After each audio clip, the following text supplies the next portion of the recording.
अध्याय 3 भगवान श्री कृष्ण का जन्म। श्रीमद् भागवत गीता में श्री भगवान कहते हैं कि उनका प्राकृत्य जन्म तथा कार्यकलाप सभी दिव्य है और जो उन्हें ठीक से समझ लेता है वो तुरंत ही वैकुंठ जाने का भागी बन जाता है। श्री भगवान का प्राकृत्य या जन्म किसी सामान्य पुरुष सा नहीं होता जिसे विगत कर्मों के आधार पर भौतिक शरीर धारण करने के लिए बाध्य होना पड़ता है। श्री भगवान के प्राकृत्य की व्याख्या द्वितीय अध्याय में की गई है कि वे स्वेच्छा से प्रकट होते हैं। जब श्री भगवान के अवतार लेने का समय निकट आ गया तो नक्षत्रगण अत्यंत शुभ हो गए। रोहिणी नक्षत्र भी, जो फलित ज्योतिष के अनुसार शुभ माना जाता है, प्रबल था। रोहिणी ब्रह्मा के प्रत्यक्ष संचालन के अंतर्गत माना जाता है। ज्योतिषी के अनुसार नक्षत्रों की उपयुक्त स्थिति के अतिरिक्त विभिन्न ग्रहों की भिन्न भिन्न स्थितियों के कारण शुभ तथा अशुभ सन उपस्थित होते रहते हैं। श्री कृष्ण के जन्म के समय सारे ग्रह स्वयं इस तरह स्थित हो गए कि सब कुछ शुभ बन गया। उस समय पूर्व, पश्चिम, दक्षिण, उत्तर सभी दिशाओं में शांति और संपन्नता का वातावरण था। आकाश में शुभ नक्षत्र दिख रहे थे और पृथ्वी पर सभी नगरों तथा ग्रामों या गोचरों में तथा जन जन के मन में सौभाग्य के लक्षण दृष्टिगोचर हो रहे थे। नदियाँ जल से पूर्ण होकर प्रवाहित हो रही थी और सरोवरों में सुंदर कमल खिले हुए थे। जंगल सुंदर पक्षियों एवं मोरों से पूर्ण थे। जंगल के सारे पक्षी मधुर वाणी में गाने लगे और मयूर मयूरियों के साथ नाचने लगे। वायु अपने साथ विविध पुष्पों की सुगंध लेकर मंद मंद बहने लगी, जिसका सुखद स्पर्श मन को मोहने लगा था। जो ब्राह्मण अग्नि में यज्ञ करने के अभ्यस्त थे, उन्हें आहुति के लिए अपने अपने घर अत्यंत सुहावने लगने लगे। आसुरी राजाओं के उत्पातों के कारण ब्राह्मणों के घरों में हवन आदि यज्ञ लगभग बंद हो चुके थे, किंतु अब उन्हें शांतिपूर्वक यज्ञ आदि करने के अवसर प्राप्त हो रहे थे। यज्ञों पर प्रतिबंध लगने के कारण ब्राह्मण मनसा वाचा कर्मणा अत्यंत दुखी थे, किंतु श्री कृष्ण के जन्म के समय उन सबों के मन स्वयं प्रसन्नता से पूर्ण हो गए, क्योंकि उन्हें आकाश में श्री भगवान के जन्म लेने की घोषणा करने वाली दिव्य वाणी गुंजरित होती सुनाई दे रही थी। गंधर्व और किन्नर लोक के वासी गाने लगे तथा सिद्ध और चारण लोक के वासी श्री भगवान की सेवा में प्रार्थनाएं करने लगे। स्वर्गलोक में देवता अपनी अपनी पत्नियों तथा विद्याधर अपनी अपनी पत्नियों के साथ नाचने लगे। ऋषि मुनि तथा देवता प्रसन्न होकर फूल बरसाने लगे। समुद्र तट पर हल्की हल्की तरंगों की ध्वनि सुनाई दे रही थी और समुद्र के ऊपर आकाश में बादल थे जो मोहक गर्जना करने लगे थे। जब ऐसा संयोग उपस्थित हो गया तो घट घट के वासी भगवान श्री विष्णु अंधेरी रात में श्री भगवान के रूप में देवकी के समक्ष प्रकट हुए, जो एक देवी जैसी लगती थी। उस समय भगवान विष्णु के प्राकृत्य की तुलना रात्रि के समय पूर्व दिशा में उदित होने वाले पूर्ण चंद्रमा से की जा सकती थी। यहाँ यह आपत्ति उठाई जा सकती है कि क्योंकि भगवान श्री कृष्ण अष्टमी के दिन उत्पन्न हुए, अतः उस दिन पूर्ण चंद्रमा उदय हो ही नहीं सकता। इसके उत्तर में यह कहा जा सकता है कि भगवान श्री कृष्ण उस वंश में उत्पन्न हुए जो चंद्रमा की वंश परंपरा में था, अतः यद्यपि उस रात्रि को चंद्रमा अधूरा था, किंतु चंद्रमा के वंश में ही श्री भगवान के जन्म लेने के कारण चंद्रमा अत्यधिक प्रसन्न था। अतः भगवान श्री कृष्ण की कृपा से वो पूर्ण चंद्र के रूप में उदय हुआ। खामानिक्य नामक ज्योतिष ग्रंथ में भगवान श्री कृष्ण के जन्म के समय नक्षत्रों का अत्यंत सुंदर वर्णन मिलता है। उससे पुष्टि होती है कि उस शुभ सन में उत्पन्न यह शिशु परम ब्रह्म या परम सत्य था। वसुदेव ने उस आश्चर्यजनक बालक को देखा जिसके 4 हाथ थे, जिनमें वो शंख, चक्र, गदा तथा कमल पुष्प धारण किए था, जो श्रीवत्स चिन्ह से सुशोभित था, जो कौस्तुभ मणि की माला पहने था, पीतांबर धारण किए चमकीले श्याम बादल की तरह लग रहा था, जिसका मुकुट वैदूर्य मणि से अलंकृत था, जो पूरे शरीर में अमूल्य विजावट, कुंडल तथा अन्य आभूषण धारण किए था और जिसका सिर केश राशि से अलंकृत था। बालक के अद्वितीय रूप के कारण वसुदेव आश्चर्यचकित हो गए। नवजात शिशु इस तरह कैसे आभूषित हो सकता है? अतः वे समझ गए कि अब भगवान श्री कृष्ण प्रकट हो गए हैं और इस अवसर पर वे अभिभूत हो गए। वसुदेव में विनीत भाव से आश्चर्य प्रकट किया कि यद्यपि वे भौतिक प्रकृति द्वारा बद्ध सामान्य जीव है और ऊपर से कंस द्वारा बंदी है, तो भी सर्वव्यापी भगवान श्री विष्णु या श्री कृष्ण अपने मूल रूप में उनके घर शिशु रूप में प्रकट हुए हैं। कोई भी संसारी बालक आभूषणों एवं सुंदर वस्त्रों से सजकर 4 भुजाओं सहित और श्री भगवान के समस्त चिन्हों से युक्त उत्पन्न नहीं होता। कोई भी संसारी बालक आभूषणों एवं सुंदर वस्त्रों से सजकर 4 भुजाओं सहित और श्री भगवान के समस्त चिन्हों से युक्त उत्पन्न नहीं होता। वसुदेव बारंबार उस बालक को निहार रहे थे और विचार कर रहे थे कि इस शुभ बेला को किस तरह मनाएं। वे सोचने लगे, सामान्यतः जब पुत्र उत्पन्न होता है तो लोग उस अवसर पर खुशियां मनाते हैं और एक मैं हूँ कि मेरे बंदी होते हुए श्री भगवान ने मेरे घर जन्म लिया है।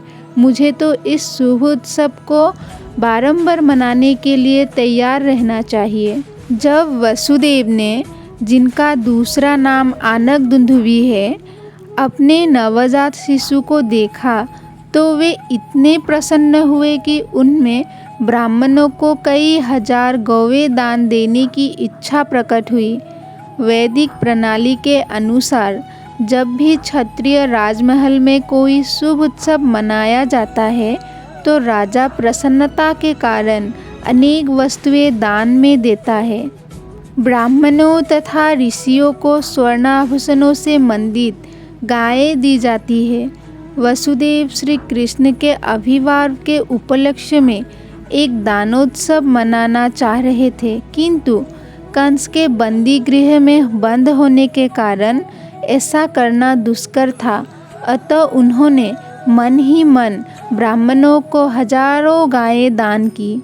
जब वसुदेव को विश्वास हो गया कि नवजात शिशु साक्षात श्री भगवान है, तो वे झुककर दोनों हाथ जोड़कर उसकी स्तुति करने लगे। उस समय वसुदेव दिव्य स्थिति में थे, जिससे कंस से उत्पन्न उनका सारा भय जाता रहा। जिस कमरे में नवजात शिशु उत्पन्न हुआ था वो उसके तेज से दे दिव्यमान था। तब वसुदेव ने प्रार्थना करनी प्रारंभ की, हे श्री भगवान, मैं जानता हूँ कि आप कौन हैं। आप समस्त जीवों के परमात्मा तथा परम सत्य श्री भगवान हैं। आप अपने ही शाश्वत रूप में प्रकट हुए हैं, जिसका हम प्रत्यक्ष अवलोकन कर रहे हैं। मैं जानता हूँ कि आप मुझे कंस के भय से मुक्त करने के लिए प्रकट हुए हैं। आप इस भौतिक जगत से संबंधित नहीं हैं। आप वही पुरुष हैं जिनकी भौतिक प्रकृति पर चितवन मात्र से यह दृश्य जगत उत्पन्न होता है। कोई यह तर्क कर सकता है कि अपनी चितवन मात्र से समस्त दृश्य जगत की उत्पत्ति करने वाले भगवान श्री वसुदेव की पत्नी देवकी के गर्भ में नहीं आ सकते हैं। इस तर्क का उच्छेद करने के लिए वसुदेव ने कहा, हे प्रभु, इसमें आश्चर्य नहीं कि आप देवकी के गर्भ में प्रकट हुए हैं, क्योंकि सृष्टि की रचना भी इसी प्रकार हुई थी। आप महाविष्णु के रूप में कारणार्णव में शयन कर रहे थे और आपकी श्वास प्रक्रिया से अनेक ब्रह्मांडों की उत्पत्ति हो गई थी। फिर आप प्रत्येक ब्रह्मांड में गर्भोदकशायी विष्णु के रूप में प्रविष्ट हुए। फिर आपने क्षीरोदकशायी विष्णु के रूप में अपना विस्तार किया और आप हर प्राणी के हृदय में अणु के भीतर भी प्रविष्ट हो गए। अतः देवकी के गर्भ में आपका प्रवेश करना उसी प्रकार से समझा जा सकता है। आप प्रविष्ट हुए प्रतीत होते हैं, किंतु उसी के साथ साथ आप सर्वव्यापक हैं। हम भौतिक उदाहरणों के माध्यम से आपके प्रवेश तथा अप्रवेश को समझ सकते हैं। 16 तत्वों में विभाजित होने पर भी संपूर्ण भौतिक शक्ति कायम रहती है। यह भौतिक शरीर 5 स्थूल तत्व पृथ्वी, जल, अग्नि, वायु तथा आकाश का संयोग मात्र है। जब भी कोई भौतिक शरीर बनता है तो ऐसा लगता है कि यह तत्व पुनः सृजित हो रहे हैं, किंतु वास्तविकता तो यह है कि सारे तत्व शरीर के बाहर हमेशा विद्यमान रहते हैं। इसी तरह यद्यपि आप देवकी के गर्भ में शिशु रूप में प्रकट हुए हैं, किंतु आप उसके बाहर भी विराजमान हैं। आप सदैव अपने धाम में रहते हैं, फिर भी आप करोड़ों रूपों में अपना विस्तार कर सकते हैं। मनुष्य को बहुत ही बुद्धि के साथ आपके अवतार को समझना चाहिए, क्योंकि आपसे भौतिक शक्ति भी उद्भूत है। आप भौतिक शक्ति के उसी प्रकार मूल स्रोत हैं जिस तरह प्रकाश का स्रोत सूर्य है। सूर्य प्रकाश सूर्यमंडल को आच्छादित नहीं कर सकता, न आपसे उद्भूत होने के कारण भौतिक शक्ति आपको आच्छादित कर सकती है। आप भौतिक प्रकृति के तीनों गुणों में रहते प्रतीत होते हैं, किंतु वास्तव में ये तीनों गुण आपको आच्छादित नहीं कर सकते। इसे बड़े बड़े बुद्धिमान दार्शनिक जानते हैं। दूसरे शब्दों में, यद्यपि आप भौतिक शक्ति के भीतर प्रतीत होते हैं, किंतु आप उससे कभी आच्छादित नहीं होते। वेदों का कथन है कि परब्रह्म अपना तेज प्रकट करता है, जिसके फलस्वरूप प्रत्येक वस्तु प्रकाशित होती है। ब्रह्म संहिता से पता चलता है कि ब्रह्म ज्योति परमेश्वर के शरीर से उद्भूत होती है और इसी ब्रह्म ज्योति से सारी सृष्टि उत्पन्न है। श्रीमद् भागवत गीता में यह भी कहा गया है कि श्री भगवान ही ब्रह्म ज्योति के आधार स्वरूप है। अतः मूलतः वे ही प्रत्येक वस्तु के आदि कारण हैं, किंतु अल्पज्ञ सोचते हैं कि जब श्री भगवान इस भौतिक जगत में आते हैं तो वे भौतिक गुणों को ग्रहण कर लेते हैं। ऐसे निष्कर्ष बहुत परिपक्व नहीं है और केवल अल्पज्ञ द्वारा ही सृजित है। श्री भगवान प्रत्यक्ष तथा अप्रत्यक्ष रूप में सर्वत्र विद्यमान है। वे इस सृष्टि के भीतर भी है और बाहर भी है। वे केवल इस सृष्टि में गर्भोदकशायी विष्णु के रूप में नहीं रहते, वे प्रत्येक परमाणु के भीतर भी है। परमाणु का अस्तित्व उनकी उपस्थिति के कारण ही है। उनसे कुछ भी विलग नहीं किया जा सकता। वैदिक सिद्धांत के अनुसार हमें परमात्मा अर्थात प्रत्येक वस्तु के मूल कारण की खोज करनी चाहिए, क्योंकि परमात्मा से पृथक कुछ भी नहीं है। अतः भौतिक सृष्टि उनकी शक्ति का ही रूपांतर है। जड़ पदार्थ तथा जीवित शक्ति आत्मा भी उन्हीं से उद्भूत है। जो मूर्ख होगा वही इस निष्कर्ष पर पहुँचेगा कि जब परमेश्वर प्रकट होते हैं तो वे पदार्थ की परिस्थितियों को स्वीकार करते हैं। यदि प्रत्यक्ष रूप से वे भौतिक शरीर ग्रहण करते हैं तो भी वे भौतिक परिस्थितियों के अधीन नहीं रहते। अतः श्री कृष्ण अवतरित हुए और उन्होंने श्री भगवान के प्रकट तथा अप्रकट होने के समस्त दोषपूर्ण निष्कर्षों को ध्वस्त कर दिया है। हे स्वामी, आपका अवतार, स्थिति तथा तिरोधान सारे भौतिक गुणों के प्रभाव से परे है, क्योंकि आप प्रत्येक वस्तु के नियामक तथा परब्रह्म है। अतः आप में कुछ भी अकल्पनीय या विरोध मूलक नहीं है। जैसा आपने कहा है, प्रकृति आपकी अध्यक्षता में उसी तरह कार्य करती है जिस तरह कोई सरकारी अधिकारी मुख्य कार्यकारी के आदेशों पर काम करता है। अधीनस्थ कार्यकलापों का आप पर कोई प्रभाव नहीं पड़ता, क्योंकि आप परब्रह्म है तथा सारे नियम आप में अवस्थित है और प्रकृति के सारे कार्यकलाप आपके द्वारा ही संचालित होते हैं। अतः इनमें से कोई कार्यकलाप आप पर प्रभाव नहीं डालता। आप शुक्लम कहलाते हैं। शुक्लम अर्थात धवल परम सत्य का प्रतीकात्मक निरूपण है, क्योंकि भौतिक गुणों से यह अप्रभावित रहता है। ब्रह्मा जी रक्त अथवा लाल कहलाते हैं, क्योंकि सृजन के लिए वे रजोगुण का प्रतिनिधित्व करते हैं। तमस भगवान शिव जी को सुपुर्द किया, क्योंकि वे संपूर्ण सृष्टि का संहार करते हैं। इस दृश्य जगत का सृजन, संहार तथा पालन आपकी शक्तियों द्वारा संपन्न होता है, तो भी आप इन गुणों से अप्रभावित रहते हैं। जैसा कि वेदों द्वारा पुष्ट किया गया है, हरि ही निर्गुण साक्षात। श्री भगवान सदैव ही समस्त भौतिक गुणों से मुक्त होते हैं।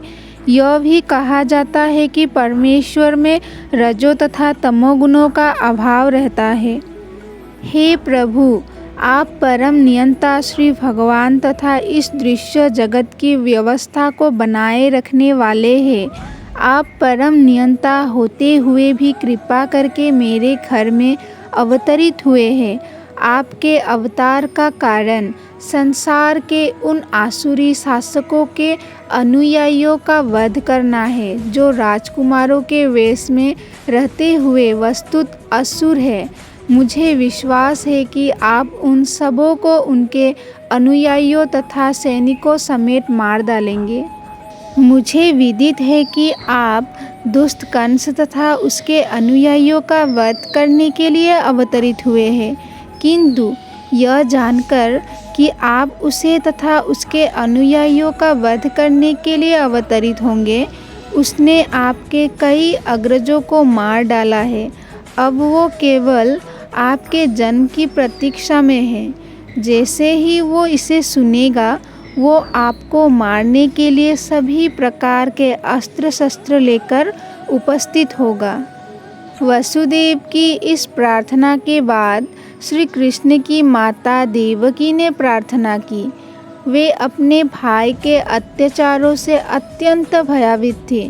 देवकी ने कहा, हे प्रभु, वैदिक साहित्य में आपके अनेक शाश्वत अवतारों का मूल अवतारों के तौर पर वर्णन हुआ है, यथा नारायण, राम, हयशीर्ष, वराह, नरसिंह, वामन, बलदेव तथा विष्णु से उद्भूत ऐसे लाखों अवतार। आप मूल अवतार हैं, क्योंकि आपके अवतारों के सभी रूप इस भौतिक सृष्टि से बाहर है। आपका स्वरूप इस दृश्य जगत की उत्पत्ति के पहले से उपस्थित था। आपके स्वरूप शाश्वत तथा सर्वव्यापी है। वे स्वतेजोमय, अपरिवर्तनीय तथा भौतिक गुणों से अकलुषित है। ऐसे शाश्वत रूप नित्य ज्ञानमय तथा आनंदमय है। वे सभी दिव्य सात्विकता से पूर्ण तथा विभिन्न लीलाओं में सदैव निरत रहने वाले हैं। आपका कोई एक ही विशेष रूप नहीं होता। ऐसे अनेक दिव्य रूप स्वतंत्र है। मैं जानती हूँ कि आप परमेश्वर विष्णु हैं। लाखों वर्षों बाद जब ब्रह्मा के जीवन का अंत होता है तो दृश्य जगत का विलय हो जाता है। उस समय पृथ्वी, जल, अग्नि, वायु तथा आकाश, ये 5 तत्व महत तत्व में प्रवेश कर जाते हैं। यह महत तत्व पुनः कालवश अप्रकट समग्र भौतिक शक्ति में प्रवेश करता है। समग्र भौतिक शक्ति प्रधान में और प्रधान आप में प्रवेश करता है। अतः संपूर्ण दृश्य जगत के संहार के पश्चात केवल आपका दिव्य नाम, रूप, गुण तथा सास समान ही शेष रह जाते हैं। हे प्रभु, मैं आपको सादर नमस्कार करती हूँ, क्योंकि आप अव्यक्त समग्र शक्ति के निर्देशक और भौतिक प्रकृति के परम आगार है। हे स्वामी, सारा दृश्य जगत वर्ष के अथ से इति तक कालाधीन है। सभी आपके निर्देशन में कार्य करते हैं। आप हर वस्तु के मूल निर्देशक तथा समस्त प्रबल शक्तियों के आगार हैं। समस्त जीवात्मा लगातार एक शरीर से दूसरे और एक ग्रह से दूसरे ग्रह में स्थानांतरण करते रहते हैं, फिर भी वो जीवन और मृत्यु के क्रम से मुक्त नहीं हो पाते। किंतु उनमें से जो आपके चरण कमलों का शरण ग्रहण करता है, वो दुर्जय मृत्यु के आक्रमण की चिंता से मुक्त हो जाता है। देवकी के इस कथन की पुष्टि स्वयं श्री भगवान ने श्रीमद् भागवत गीता में की है। उसके अनुसार श्री भगवान कहते हैं कि ब्रह्मलोक से पाताल लोक तक के सारे ब्रह्मांडों में कोई भी जन्म, मृत्यु, रोग और वृद्धावस्था से मुक्त नहीं रह सकता। किंतु श्री भगवान कहते हैं, जो मेरे लोक में प्रवेश करता है उसे फिर कभी भौतिक जगत में नहीं आना पड़ता। अतः आपसे मेरी प्रार्थना है कि आप मुझे उग्रसेन के पुत्र कंस के क्रूर हाथों से बचाए।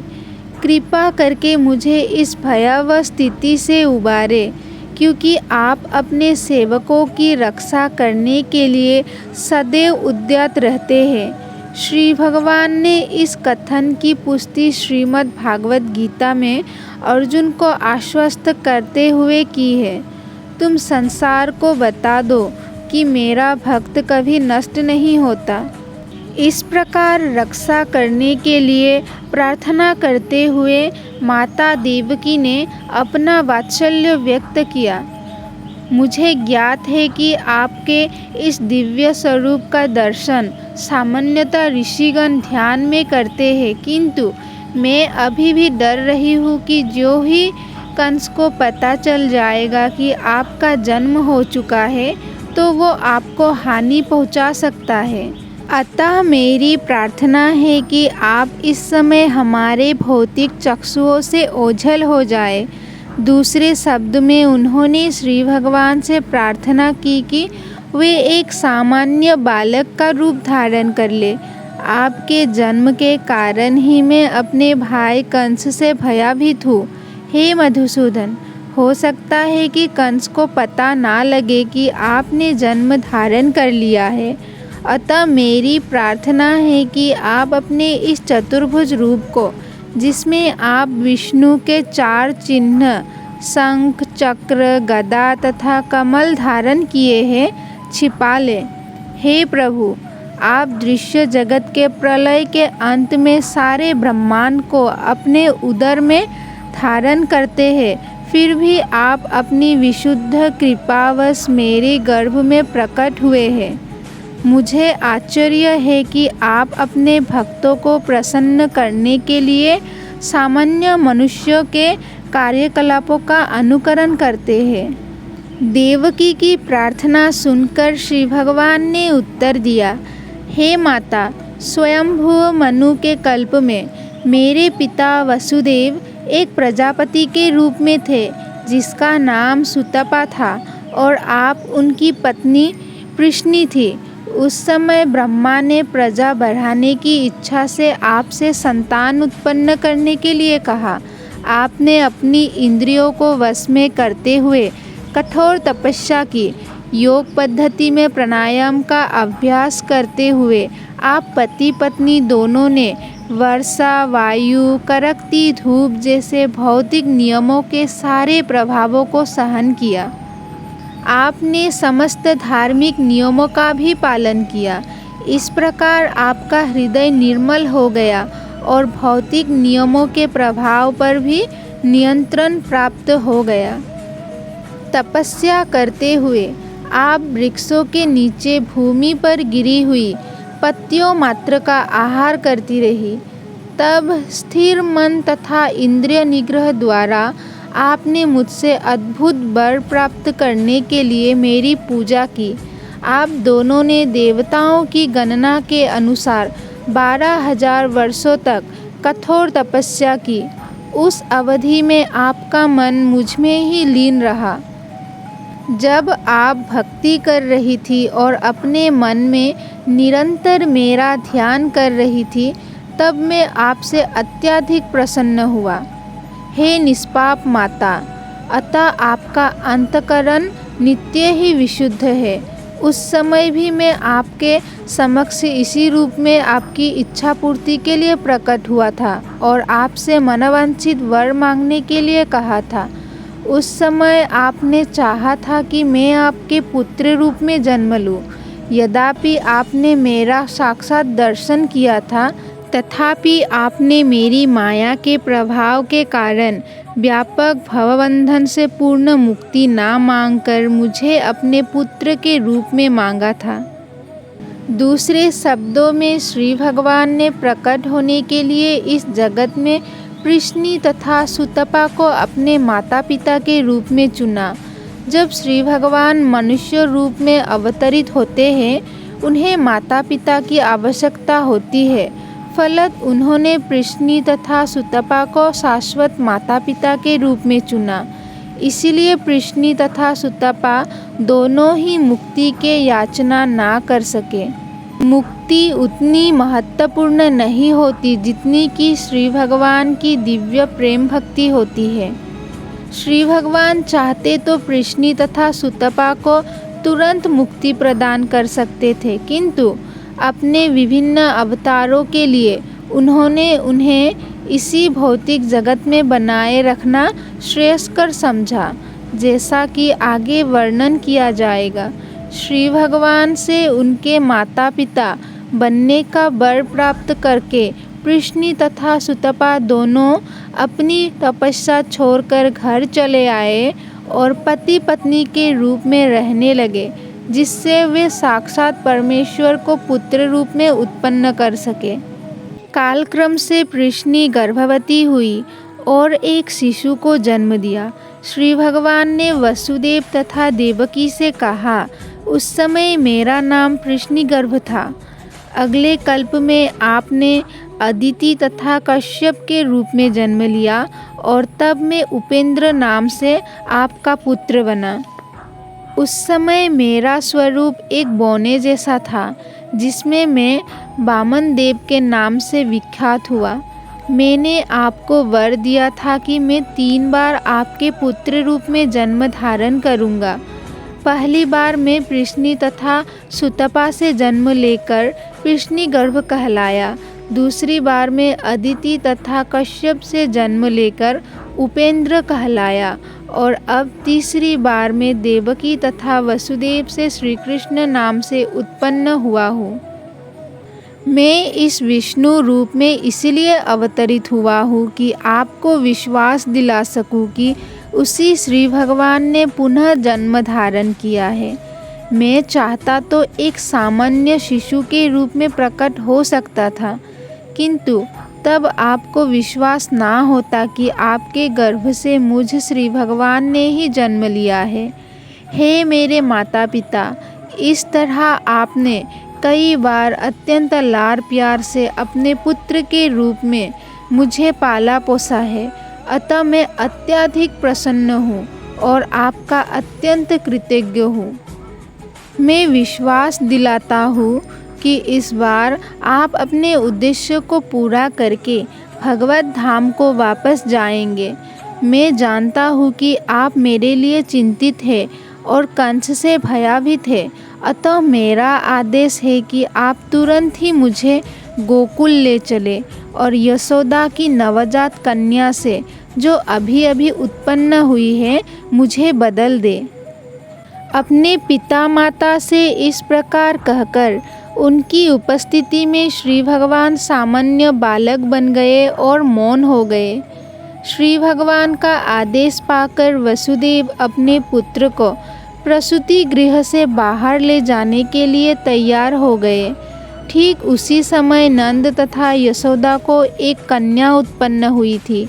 वो योग माया थी, अर्थात वो श्री भगवान की अंतरंगा शक्ति थी। इस योग माया के प्रभाव से कंस के महल के सारे निवासी और विशेष रूप से द्वारपाल गहरी नींद में सो गए और लोह श्रृंखलाओं से बंद महल के सारे दरवाजे खुल गए। रात अत्यंत अंधेरी थी, किंतु ज्यों ही वसुदेव श्री कृष्ण को अपनी गोद में लेकर बाहर निकले तो उन्हें सब कुछ दिखने लगा, मानो सूर्य का प्रकाश हो। चैतन्य चरितमृत में कहा गया है कि श्री कृष्ण सूर्य प्रकाश के तुल्य है और जहाँ भी श्री कृष्ण रहते हैं वहाँ अंधकार रूपी माया नहीं रह सकती। जब श्री कृष्ण को वसुदेव ले जा रहे थे तब रात्रि का अंधकार दूर हो गया। कारागार के सारे द्वार स्वतः खुल गए। साथ ही आकाश में गंभीर गर्जना हुई और भीषण वृष्टि होने लगी। जब वसुदेव इस वर्षा में अपने पुत्र को ले जा रहे थे तो श्री भगवान शेष ने नाग का रूप धारण करके वसुदेव के सिर के ऊपर अपने फन फैला दिए, जिससे वृष्टि से उन्हें बाधा ना पहुँचे।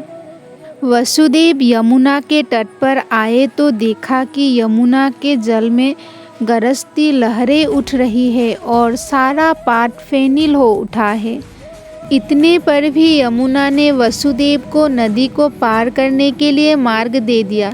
ठीक उस प्रकार जिस प्रकार सेतुबंध के समय हिंद महासागर ने भगवान श्री रामचंद्र को रास्ता दे दिया था, इस प्रकार वसुदेव ने यमुना पार की। उस पार वे नंद महाराज के गोकुल स्थित निवास स्थान में गए, जहाँ उन्होंने देखा कि सारे ग्वाले गहरी नींद में सोए हुए थे।